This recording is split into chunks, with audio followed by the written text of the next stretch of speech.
Are you overwhelmed with your current caseload? Could you use some help with your skip trace assignments? With Merlin Locate Services, rather than adding staff, you can add an entire skip trace department of licensed private investigators who specialize in skip tracing. Check out merlinlocate.com today. When you work with Merlin Locate Services, you bring on a valuable experience and trusted extension to your team. Crosstracks case management system. That is what we are talking about today. Are you using a case management system? What are you waiting for? If you don't use a case management system, you really need to look into implementing that into your business regimen. I've been at it with Crosstracks now a little over a year, and it's just been a game changer for my business. They are SOC 2 certified, SOC 2 Type 2 certified. If you don't know what that means, it means that their encryption system is second to none. And you have to go through a whole screening process to figure out if you can even qualify for that, and they have. So you know with certainty your data is being protected. I don't think there's another case management system out there that offers that same ability to have the SOC 2 Type 2 certification. As you guys know, I've been singing the praises of Crosstracks, and I really believe in this product, and I believe you should check it out. Contact Brad, contact Pat, one of the team members over there, and see if it's right for you. Crosstracks case management system, check it out today. Welcome to our tax episode of PI Perspectives. Identity theft is a huge problem in this country, especially since COVID produced all those stimulus checks. Now, today's guest is the privacy mentor, Carrie Kerskie. Carrie is a PI out of Florida who has created a great business helping her clients mitigate and recover from identity theft. Let's welcome Carrie and our host, private investigator Matt Spaier. And welcome everybody to PI Perspectives. This is Matt Spaier, your host. Today we have a special show. It's our tax week show. I got the opportunity to meet Carrie Kerskie a couple weeks ago at the FAPI convention, and we hit it off, and we both do podcasts, and I asked her to come on the show. So welcome to the show, Carrie. How are you? I'm doing great. Thanks so much for having me. Great. So you are the Privacy Mentor. That is the podcast show that you have. And it's a great show. It's fantastic. And what I love about it, it's almost like a quick hit, right? Your shows are on point. You've got topics that you talk about to the point, and it's like get in, get out, and you learn something, and now you're on to your next thing. So I really enjoy the format of how you do it.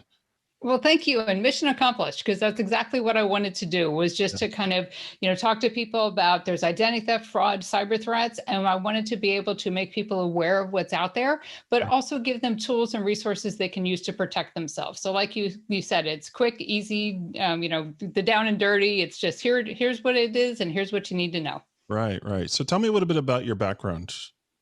So my background, it's actually kind of funny. I love talking to PIs and finding out how they got into the industry. I first started out as a financial advisor. And I did that for many years. And then our first child was born. And so I took a leave from the industry. But I still wanted to do something, still wanted to contribute. So I started teaching adult education at night. So my husband worked during the day, and then I'd go to work at night. So we'd split shift.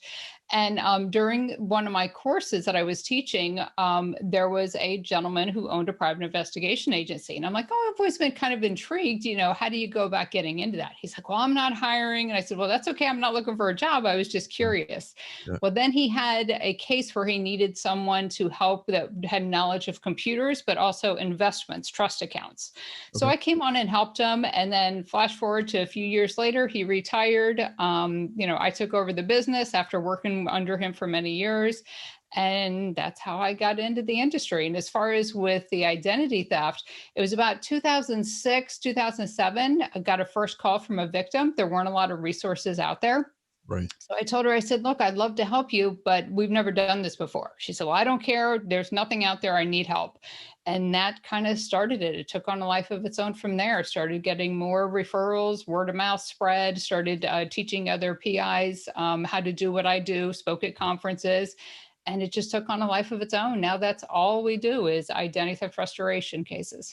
And is it just you running your business, or you have folks that work under you? What do you? It's just me running the business. At one time I did have 8 investigators, but I ended up helping most of them create their own agencies, and then I subcontract as needed.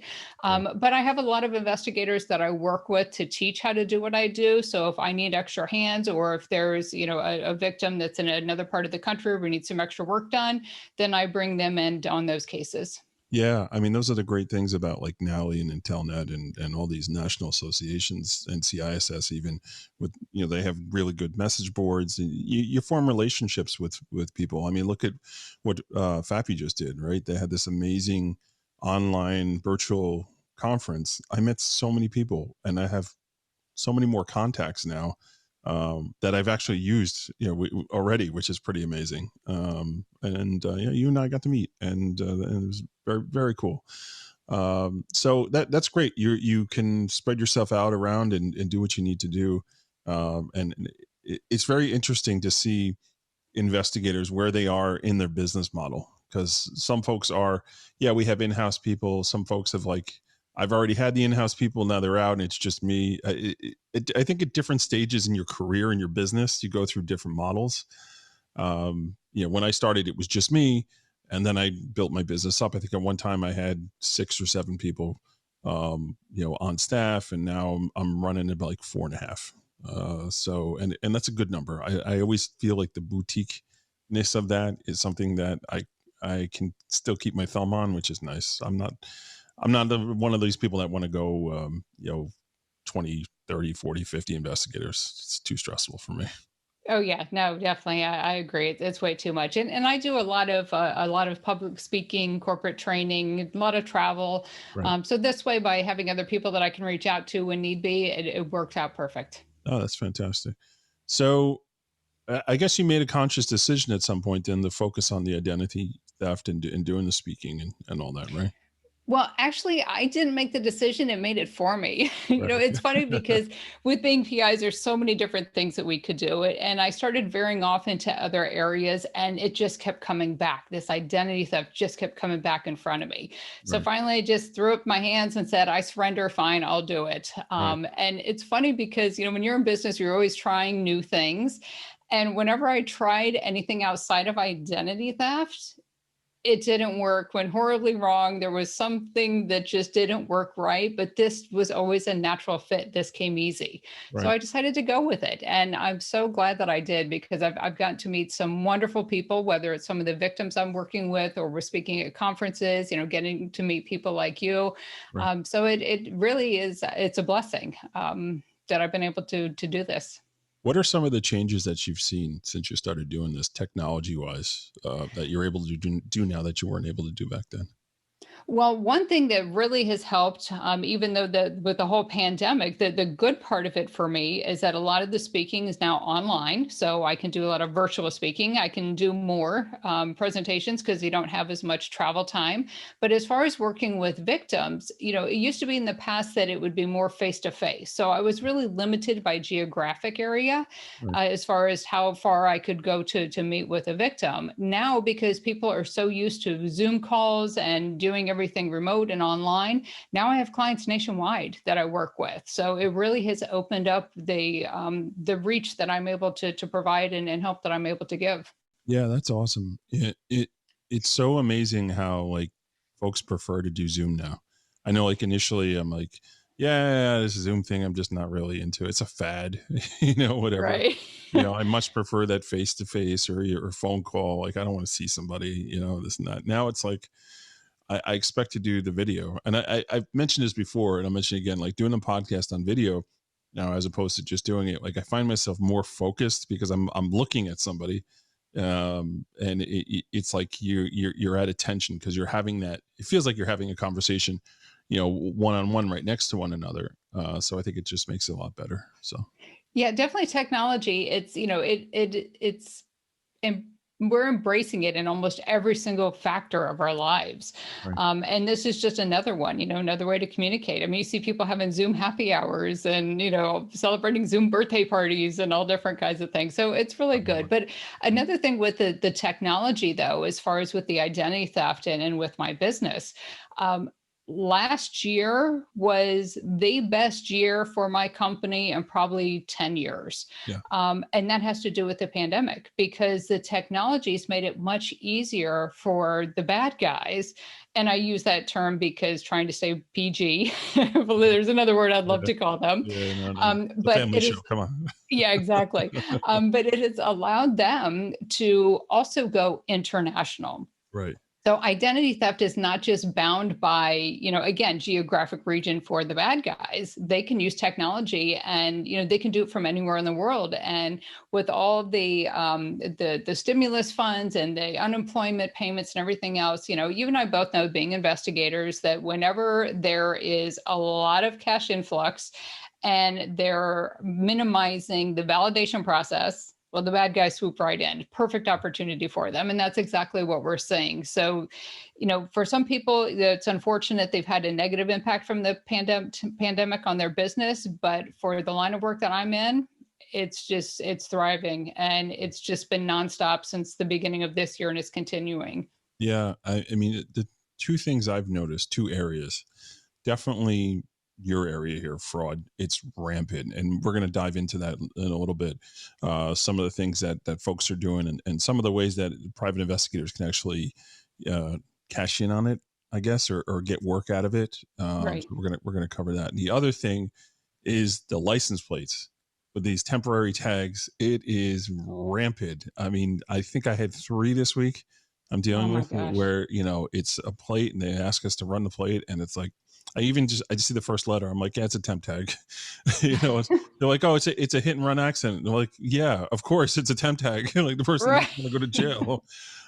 So I'm seeing that, and I'm seeing the fraud, the unemployment fraud, and people having unemployment filed within their name, and checks sent elsewhere. Even taxes, right? It's just taking it to a whole nother level. I don't know if it's because of pandemic and folks like working for the government not being in the office, and maybe not being, they're hoping they're not paying as much attention, or there's just so much nonsense going on that they're just pushing through things without double checking. I don't know if that's the issue, but I'm seeing it probably. I mean, you're definitely seeing it, but I'm seeing it too up here in New York, big time. Yeah, and part of it was because with all the stimulus funding, or all the funds from the CARES Act, they wanted to get money into the hands of those who needed it as soon as possible. Yeah. Because of expediting it, they cut back on some of the procedures for verification. Yeah. So they didn't do what they normally would do. Right. We're also finding too that a lot of the states said they were not using proper ID verification software, or they didn't have any at all, because they didn't want to pay money to update their systems or to implement this new technology. And now we're having, I think the last I heard, the report was so far it's anywhere from 63 to 100 $1 million has been lost to CARES Act fraud. Wow. Yeah. I'm sorry, that's $1 billion. I'm sorry, I said million. It's 63 to $100 billion. Yeah, millions of dollars statewide, on a state-by-state basis. Right. I know here in the state of Florida, there are at least 100 victims that I've worked with. I'm getting calls from people from all over the country.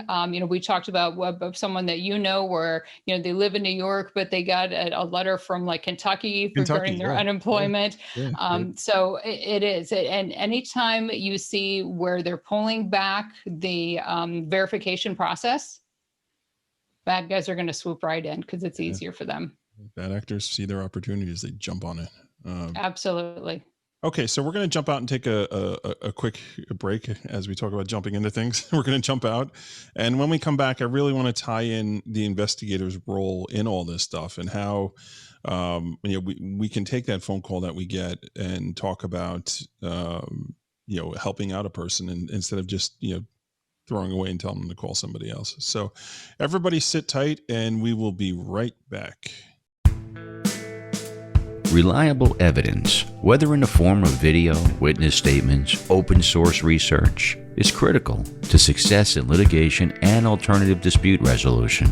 For nearly 40 years, the legal, corporate, and insurance communities have placed their trust in Stumar Investigations to deliver secure intelligence and actionable results.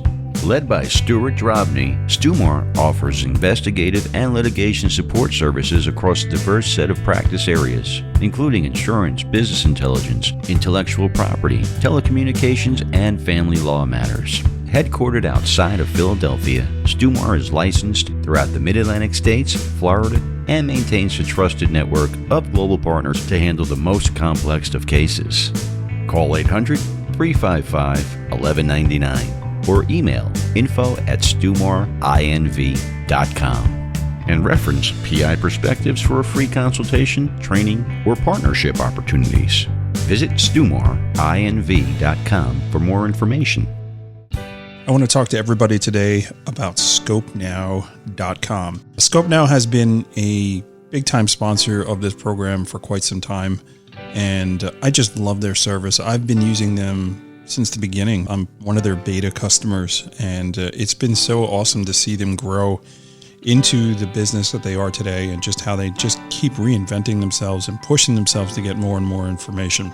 What it comes down to is ScopeNow is a tool that you definitely need to use if you do social media investigations, any internet research, and really spending less time digging around and looking for information.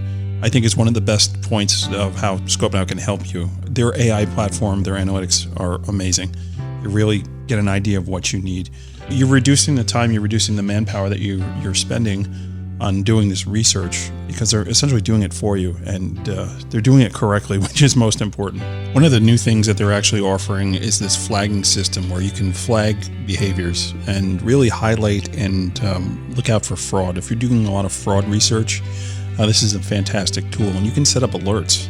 So you have particular people that you're looking at, you can actually set up alerts to get notifications when the criteria that you set up is actually is flagged and goes off. It's really, really amazing. And their relationship and association analytics are top notch, really cutting edge and really, really cool. When they brought that out on version 3, it was a game changer. I mean, really being able to see how people interact together and having that relationship, analysis is really, really something that's cool. One of the other things about being involved with ScopeNow is their ability to offer webinars. Their team is cutting edge on putting together and getting out really, really great content. If you're a member of ScopeNow, if you know who they are, you've seen them around on LinkedIn, you'll know that they're constantly doing webinars on these new websites that are coming out, and they're really staying on top of it. And don't forget, any reports that you generate, you can actually white label those reports and put your own logos on and really make them look professional, which could equate to more billing for you as well. So check them out today. It's www.scopenow.com. They're a great, great company. They should be one of the tools in your toolbox, along with whatever kind of search engines you do. You need to make sure that ScopeNow is a part of that suite. Scopenow.com. Check out the PI Institute of Education at piinstitute.com. Since 1989, Kelly Riddle has been teaching on subjects such as surveillance, nursing home investigations, insurance fraud, domestic investigations, hidden assets, and accident scene investigations. The PI Institute of Education is a featured learning partner in the investigatorstoolbox.com. So check out the free content on the site, then visit the Institute for more great savings on additional classes. Are you a member of NCISS? Do you know what this great organization does? The National Council of Investigation and Security Services was formed in 1975 to keep a watchful eye on legislation that affects our industry.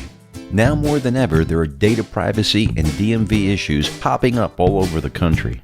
Consider joining and supporting this much-needed watchdog for our industry. Learn more at nciss.org. GAPI will conduct a 3-day training seminar offering 16 hours of continuing education credit on April 21st to the 23rd. This virtual conference will feature some great speakers including Eddie Ajabe, Jim Nanos, Kelly Riddle, Jim Baker, Mike Rundles, and our very own Matt Spaier. You can register online at gapi.org or see the show notes. Congrats to show guests Chris Salgado, Chris Dons, the latest cover of PI Magazine and Highlight Cyberpole. The issue's available today.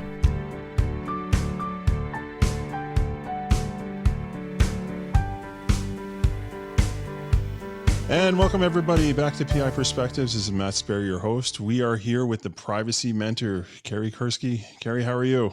I'm doing great. Thanks so much for having me. I'm really appreciating this, and it's a lot of fun. Yeah. Thank you for coming on. This is definitely something we talked probably about a month and a half ago, and I was like, tax week. We're going to talk tax week. That's when we're going to do this show. So, thank you for accommodating and making that dream become a reality. So, absolutely, no problem. Thank you. So before we step down for the break, I was talking about the everyday private investigator. When they get the call from somebody and says, my identity has been stolen, what do I do? How do we cash in on that? What are some tips of things we can do? And when do we hit the point where we need to bring you in and say, hey, you really need to work with the expert over here? Sure. One of the things that I find is that as investigators, we always want to go after the bad guy, find out who did it, who's the perpetrator of the crime. But with identity theft, that's the wrong approach. And quite often, you'll never figure out who did this. A lot of times this is modern day organized crime. It's all online. So when somebody calls and says that I'm an identity theft victim, the first thing that I always do with them is explain to them that, okay, we have two decisions. Either we can try to go after and find out who did this. And once we find out who did it, we may or may not be able to do anything because it all depends on if law enforcement is going to take the case or not. Right. Or the other objective is let's stop the bleeding. Let's put things in place to prevent them from doing any additional damage. And let's start focusing on how to fix what damage has already been done. Right. And that's the area that I've focused on. And that's the area where there's a lot of opportunity for investigators. Right. There are some nonprofits out there that will help victims. There are very few of them. Very few of them are trained and know how to work with victims. But I recently had a conversation with the CEO of one of these organizations, and she's very involved as far as with, state and federal funding and everything else. And she said that year after year after year, funding to support these types of programs to help identity theft victims are being cut. Wow. They are lumped in with like violent crime victims funding to help support for them, for the victim services. So a lot of these organizations are using the bulk of the funds for the violent crimes, meaning there's nothing left over for identity theft victims. So Right. What I'm seeing is victims are getting bad advice because it's coming from people that don't truly understand the ins and outs of how this works and what they need to do. So there's a huge opportunity out there for private investigators to fill this void, to be able to help victims. You're not tracking down who did it. You're helping them recover. Now, sometimes during the course of the restoration process, evidence reveals itself, and then you can turn that over to law enforcement. And that's what we do all the time. Anytime I see something where it's like, oh, here it is, we got a photograph, we got this, or we got this evidence. IP address. Reach out. Exactly. Yeah. Reach out to the local law enforcement agency, depending on where it is, and just say, look, here's the situation. Here's what I have. I'd be happy to turn it over to you. And then the decision's up to them. Do you think they work on that? I mean, has it been your experience that they were able to apprehend somebody, or they're just like, yeah, thanks for the info, we'll put it in the file, and you never hear anything again? It really just depends. A lot of it is there are a couple of different things that inhibit law enforcement from actually actively investigating these cases. The first one, lack of jurisdiction. Because quite often the victim, the crime, and the perpetrator are not in the same county. Mm-hmm. So then it's which county is going to allocate their resources to go and pursue this case.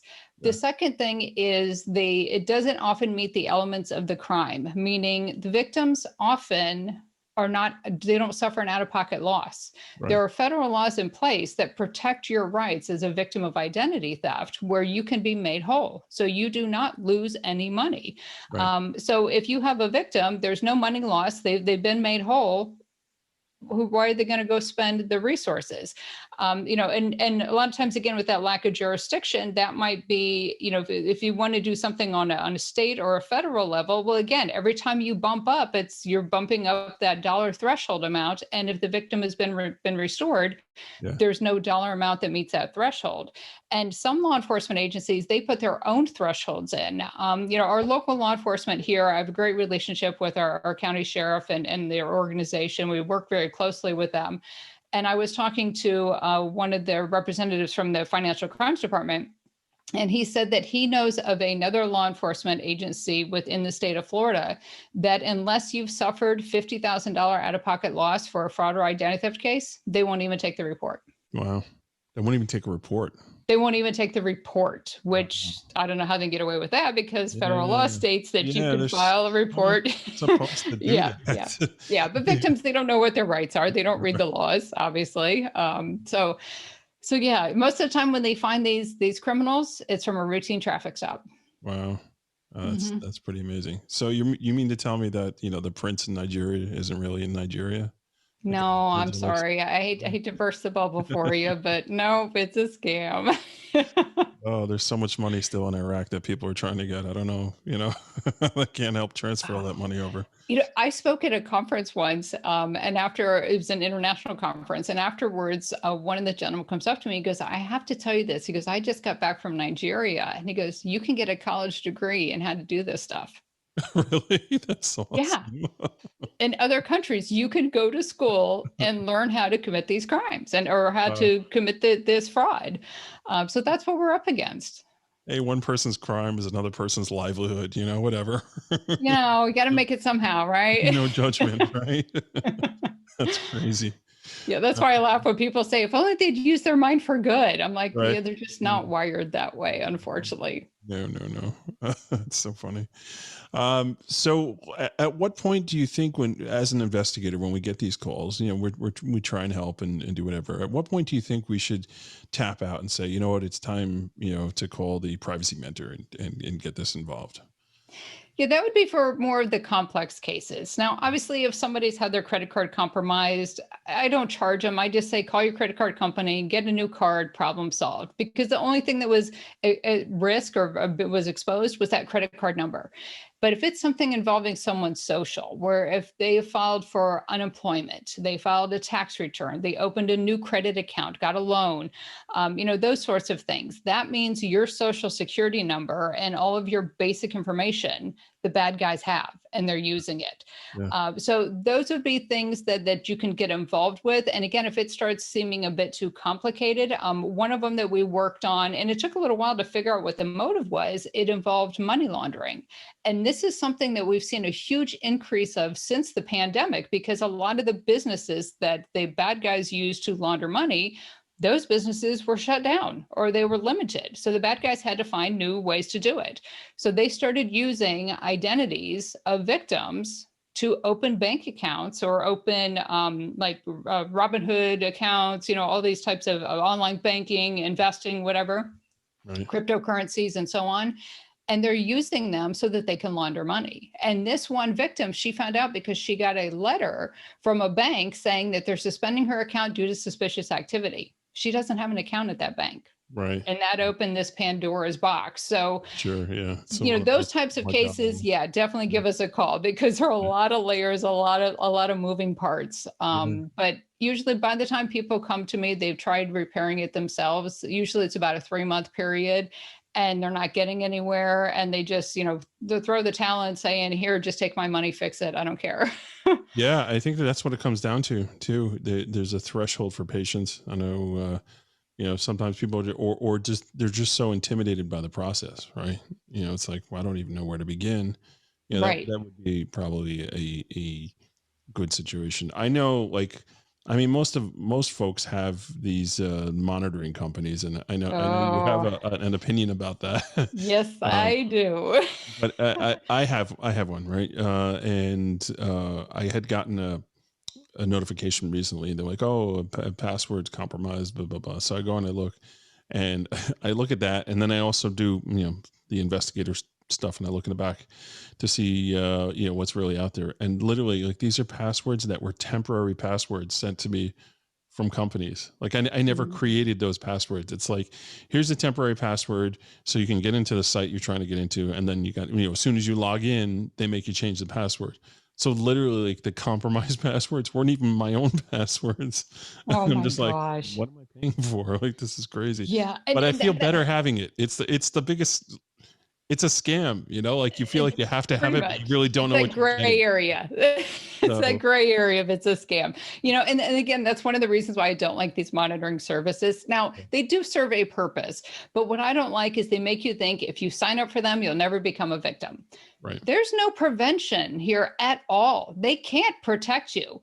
There's no service that will protect you from becoming a victim. I've been doing this for 15 years and I can't protect myself from somebody filing for unemployment. There's no way to stop that. Sure. Okay. So what these services do with the monitoring, it's all reactionary. They tell you after there's a problem. Right. Right. So there's no prevention, it's just detection. Right. And then the biggest part of it, and for some of you that are thinking, well, if they have these monitoring services out there, why would people hire me to fix it? Majority of the clients I work with are paying for one of these services. And they find out that when their identity's been compromised, just how little these companies will do for them. Yeah. One woman, she has one and it's highly advertised everywhere, the one everybody thinks of in the industry. And they told her she was a victim. She spent 3 months because they were just like, oh, here, call this, call this, call this. And one of them, they looked at her credit report and they saw something on there from Clarity. So they're like, oh, you have to call, you just have to dispute this with the credit bureau. Well, after 3 months, she was frustrated. She called me. I started looking into it. Clarity is another credit bureau that most people are not aware of. And obviously, this company's restoration department didn't even know what it was either, Right. because they're thinking it's a creditor and they're doing what you would do for creditors and not getting any results. Well, that's because it's a credit bureau. So you have to contact that credit bureau, get that credit report, and see who made the actual inquiry. So I see a lot of this with these companies that they make you think you're going to be protected, or if something happens, they're going to fix it. Yeah. Most of them don't. And that's why people call and they hire people like me. Yeah. And what I like, one of the things you can do, probably with most major credit cards, I know a bunch of mine have them, where I have it hooked up to my phone. So like anytime a charge goes through, I'll get a push notification. Your card was just charged X amount of dollars. And I love that, because like I have people that work for me, Right. and some of them have that card and they're running, and I'm just like, okay, what is this? Who ran this? So it's a good way for me to stay on top of things and do that. And then one of the other things also is you can actually turn your like shut your credit down. Like if you don't need to open up any accounts, you can lock it, right? And just Well, now don't lock it. Hang on. I'm okay. gonna All right, you're the get expert you here. there. All right, well, don't let me not misspeak here. Yeah, no, Shut up now. Go ahead and say what you need to No, say. I just want to clarify because so what you're talking about is a credit freeze. Freeze, It's okay. also known as a security freeze. Yep. But what the credit bureaus did, because when you put a credit freeze in place, the bureaus can't sell your report. They make money by selling reports. So what they came up with was this term called a lock. Now, when you sign up for a lock, sometimes you have to pay a fee for it. Mhm. Or the biggest thing is that the credit freeze, your rights are mandated by federal law. So they're all spelled out about what you're entitled to. Okay. When you do a credit lock, you're entering into a contractual agreement with the credit bureau, and some of your rights you may be surrendering because you're engaging in this contract. So I always, and I'm actually, one of my podcast episodes that's coming out is about the difference between a fraud alert, a credit freeze, and a lock, because people call me all the time. Tune into it, folks. They call all the time going, oh yeah, I have it all taken care of, and they have a lock. Yeah. And they're like, yeah, it only costs me $9.99 a month. A credit freeze is free, again, mandated by federal law. So again, be very careful with the terminology. I didn't mean to interrupt you, but I want to make sure that we clarify. Please do. There are many times I say things I have no idea what I'm talking about. Yeah. Ask my spouse; she'll tell you. Yeah. Another thing that PIs can use identity theft for. When I first started doing this, I had a Rotary group asked me to speak about it. They're like, well, just come and talk about whatever you want to talk about. So I'm like, okay, I'll talk about identity theft. It's kind of a hot button. And that's really what started my whole speaking career, because I started talking about identity theft. More people wanted to learn about it. But when I first started talking about it, again, I was seeing patterns of how people were becoming victims. So I wanted to warn others about it. Yeah. But what I found is that it allowed me to get my name and my company, my investigation agency, in front of organizations so that I could tell them about what we do, because people think PIs do nothing but, hiding in bushes, catching cheating spouses, or, Magnum PI type stuff. They don't really realize how valuable the service that we can provide to them. So by doing talks, whether it's your local chamber, your Rotaries, your church groups, whatever it is, on identity theft, that helps get awareness out there about you and your agency. Sure. So even if you don't want to get into working with victims, just put together a presentation about, here's identity theft, what you need to know, how to protect yourself. And I get calls. I have to turn offers away to speak because I get so many of them. And, I can only do so many freebies a year. But people want to know. People want to know. So again, if you don't want to get into doing this line of work as far as the investigative stuff, at least use it as a marketing tool. No, that's a good point. I mean, I've seen plenty of investigators even on the news, like they'll run a few minutes as a spot of that, and they're giving tips on privacy and fraud prevention and things like that. And it really, like, that's not their wheelhouse, but they get on there anyways just to talk about it, right? So any press is good press. Absolutely. Yeah, as long as it's the good press. Normally when you hear about PIs, it's all the bad stuff. So let's just focus on the positive. and as long as you're not Matt telling people to lock things down instead of freezing. Yeah. Yeah, I'll let you slide on that one. All right, we may need to edit that segment out, give or take. But no, it's cool. We all need to be humbled every now and then. So I mean, listen, that's cool. So like, what are you seeing as far as like actual taxes? This is tax week here. People are filing their taxes. Have you seen like a problem with false tax filings, a big uptick in the last year on that too, or no? Well, some of the things that we're seeing is, again, COVID has kind of rewritten the rules on everything. I mean, we're seeing things that we didn't even know were possible. But when it comes to tax return identity theft, we first started seeing about 2012, 2013, and that's when it exploded nationwide. And it was real easy for the bad guys. They had it down to a science. They knew what dollar amount to put as far as income, what to put for expenses, deductions, to get the maximum refund without raising a red flag for an audit. Well, you know why they had it down. They went to college for it, apparently, in some other country. They learned how to do it. Exactly. Or they were in jail. I call that criminal college. That's where they learned to, perfect their craft. There you go. Okay, so they perfected the system for it, right? Yeah, so they perfected a system, and they were doing it mass. I mean, there was one place, and I believe, if I remember correctly, it was in Lansing, Michigan, where there was one address where 1,500 tax returns were filed from a single family residence. Hello, you think somebody would have, been able to pick up on that? And I forget how many hundreds of thousands of dollars was sent to them in refunds. Right. But anyways, that was the explosion of it. So the IRS started putting things in place. One of them was an IP PIN number, an identity protection PIN number, which I'll explain that in a second here. So they started putting tools in place, and they started having more checks and balances on their end. So it really was making it harder for the bad guys to get the quick, easy cash like they did in the beginning, because they always move in, big, hard, and fast, because they know that they have a limited amount of time before they start putting restrictions in place. And that's what happened here. So the next phase after that, we started seeing they were going after college age students. Kids that were in college, because I had one year where I kept getting all these calls from parents saying, hey, I went to file my tax return and it was rejected because it said one of my dependents had already filed a return, and they were all in college. Sure enough, we found out later on that the FAFSA, which is the program that kids have to use for financial aid, was tied to the IRS to get the financial reporting. That was breached.